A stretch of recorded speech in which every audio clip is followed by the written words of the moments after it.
Hey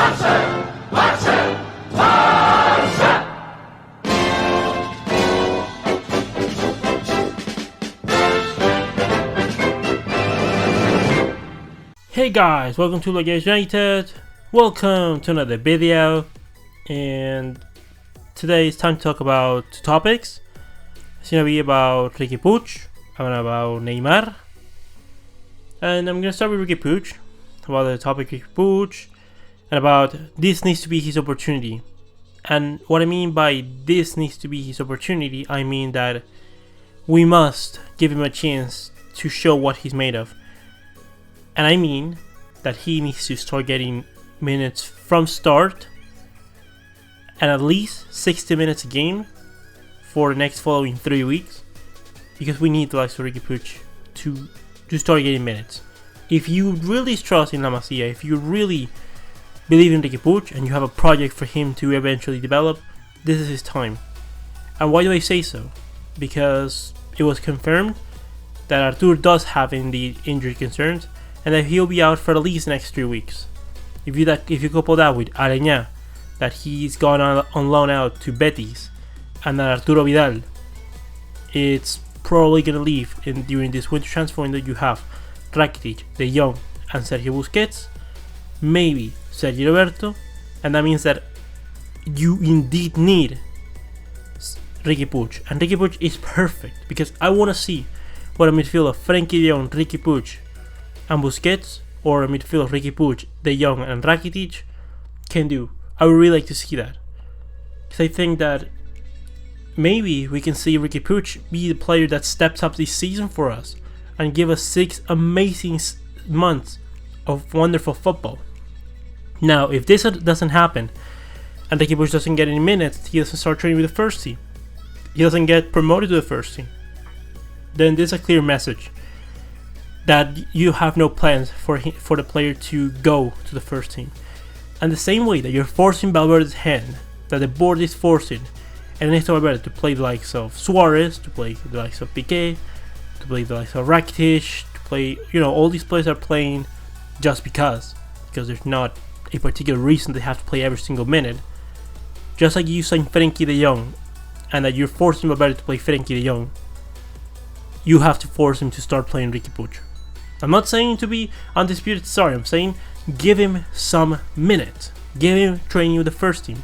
Start taking him to the match 6 squads. That's what I'm asking.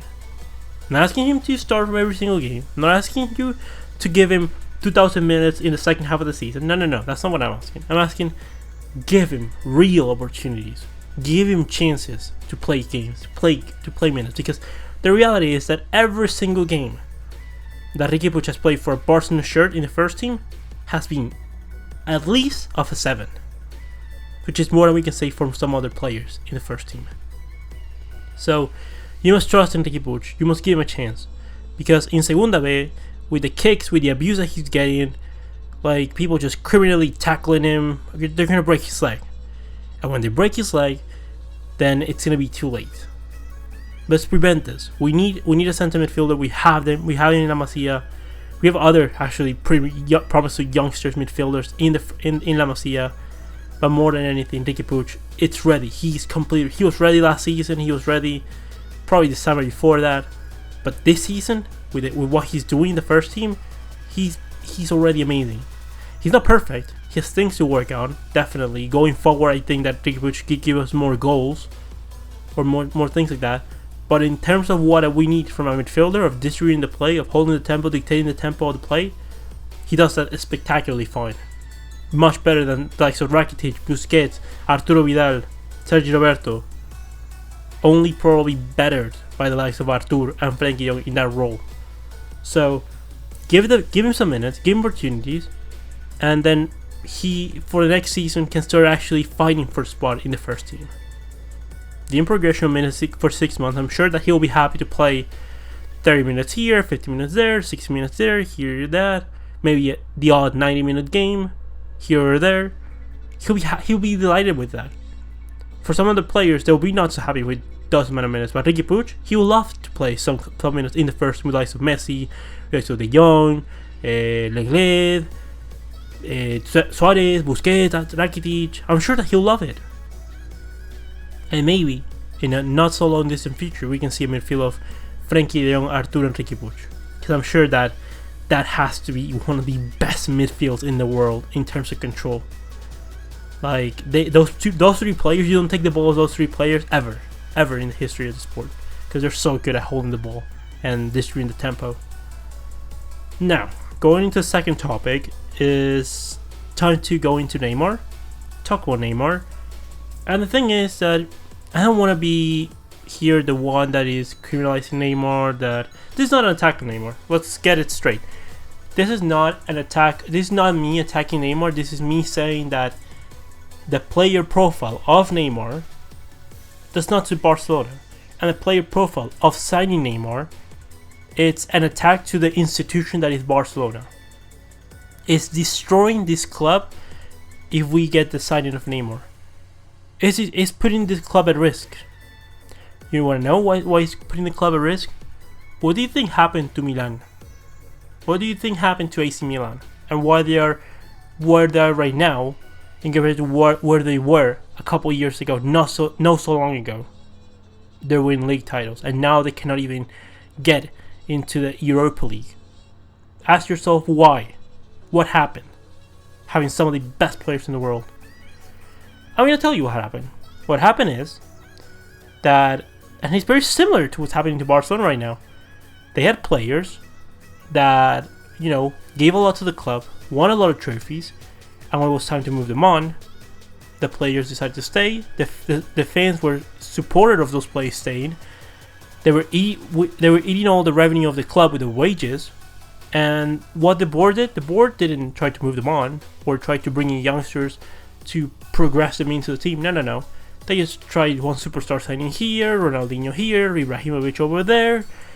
And you see what's going to happen. You keep having the same team, old every single year. And when you notice, and when those players leave for free, because they're not leaving you anything, because they're retiring with 35, 36, 37, they're leaving on a free. They ate all your wages, they ate all your money. You couldn't start a new project. And what happened is that when you try to start a new project from scratch with no money, this is what happens. And the same thing is happening to Barcelona, because if you notice the ages of the Barcelona players, you have, they're staying with 28, I believe. Jordi Alba is going to be 31, and this is next season, because Neymar would come for next season. So let's count for next season.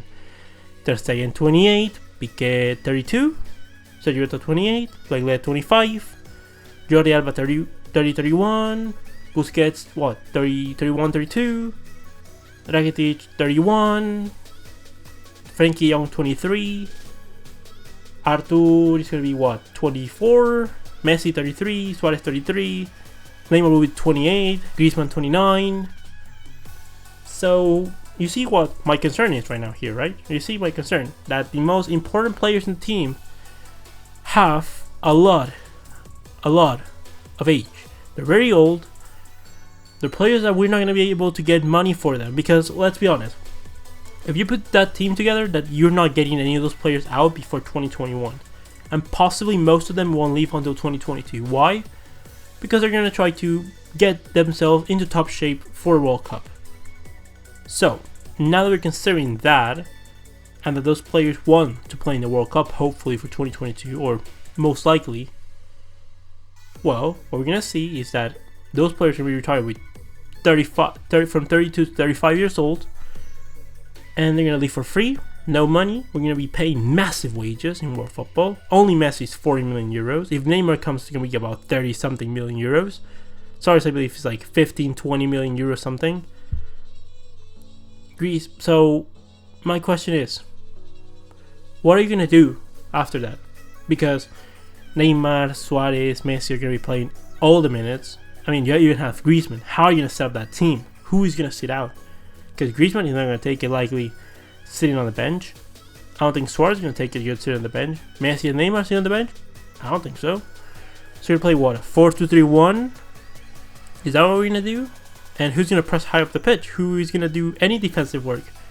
Griezmann tries to do the best that he can, but it's not his speciality. And as we're seeing, Neymar at PSG, he doesn't press so much. Suarez and Messi, not so much. Is Busquets at a good level to defend all that? You're gonna leave all that responsibility to Busquets, Rakitic, De Jong, Busquets? Are you gonna leave that responsibility to them? I love De Jong, but defensively, that's not his specialty. Busquets, we're seeing he's not at his best level. Rakitic, I don't think so. Therefore, what's gonna happen? We are gonna be a complete disaster. That's what's gonna happen. And we're trying. And the worst thing is not when we're gonna have those players. The thing is that we're gonna sacrifice, because to bring in Neymar, we know that we don't have the money to sign Neymar right now. But we have assets to transform into money. Meaning that Dembele, Coutinho, possibly could get 150 million euros between the two of them. You have Semedo, maybe for 50 million euros. That's about 200 million euros, which it's sort of about what I expect PSG to ask for Neymar. And if we pay that, if the players do some movement here for the wages, here or there, yeah, you could sign Neymar. What's going to be the problem? That Neymar will be leaving for what? He's going to have a contract until like 2024. He's going to be like, what, 30 plus years old when he retires at Barcelona, possibly. What's going to happen? What's going to happen is that we're probably not going to win another Champions League. That's unlikely, because I don't see that team ever beating this Liverpool side, or a good Manchester City side if they can get back to top shape, or a Juventus that works perfectly fine. I don't see it happening. I'm sorry. You cannot ask me to believe in this Barcelona team. In what you're thinking of a Barcelona, if this is what the players and the board think that this is a good Barcelona team, you are gonna find out soon enough that we're gonna go into absolutely mediocrity. We're gonna go back to the era Gaspart, the Gaspart era. And I was planning to do a Gaspart era video. I'll probably do it soon. Probably next year. And when I mean by next year, I mean tomorrow, or some of the next couple days. And for whoever doesn't know what the Gaspart era is, what I'm meaning by era Gaspart is the time that Barcelona was fighting to get into the Europa League, where we finished 6th. That's what I'm talking about. Very similar to what we're doing right now. Play with a lot of power. And this is not exclusive to Barcelona. Barcelona is not the only team that has power. We see the same thing at Real Madrid. Real Madrid, Sergio Ramos, Marcelo, Toni Kroos, Benzema. You see, play with a lot of power. They're pretty much doing whatever they want. Because Conte is not the Real Madrid manager, because Ramos said that respect is earned, not, not demanded.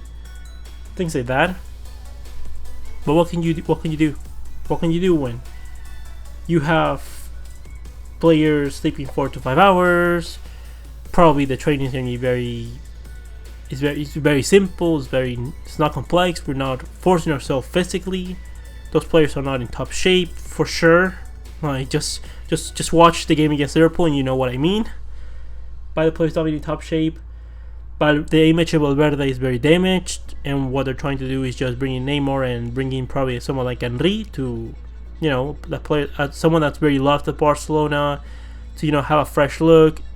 If we start winning for the first 1 or 2 years, we're gonna say, "Oh, Henry, fantastic Henry." But when the calamity and the Champions League happens, well, maybe he's not so good, and the image of Henry is going to burn down, and we're going to go to the next, and to the next. And that's what's going to happen.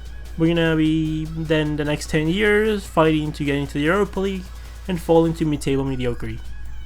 Is that what we want? And this is what I mean by giving chance to Riqui Puig. If you don't give the chances to Riqui Puig right now, if Ansu Fati doesn't start getting minutes, if Dembele doesn't start getting minutes, if you cannot have Todibo get minutes, Semedo, Firpo, if these kind of things start happening, if you don't make your youngsters get adapted to the first team, when you need them, they're not going to be able to perform. And hear my words, we need the best Barcelona team to be able to compete to the best level in the Champions League this season. And if we don't have every single player that's going to have a role in those ties, in those tough ties, we are gonna go out. We're gonna go out miserably. We need the best Dembele. We need the best Suarez, the best Messi, the best Griezmann, De Jong, Artur, Rakitic, Busquets, whoever plays those games needs to be at their best level. If the squad is not playing the right amount of minutes and they don't have the right amount of trust, the right amount of self-confidence, then there's another Champions League going to the toilet. That is the reflection that I wanted to give you. I feel that this message, I've said it time and time again. I'll probably say it more and more and more, because it is ridiculous that every single year this is the thing. Every single year I have to complain about something relating to France FC, and I'm tired and sick of it. But anyways, with that said and done, leave me your opinions. What do you think about Riqui Puig? Who do you think that he deserves more of a chance now that Artur is injured, Alena is going on alone, Vidal, we don't know what's going to happen with Vidal? Leave me all your opinions in the comment section below. Comment, like and subscribe, and I'll see you next one, Blaugranas.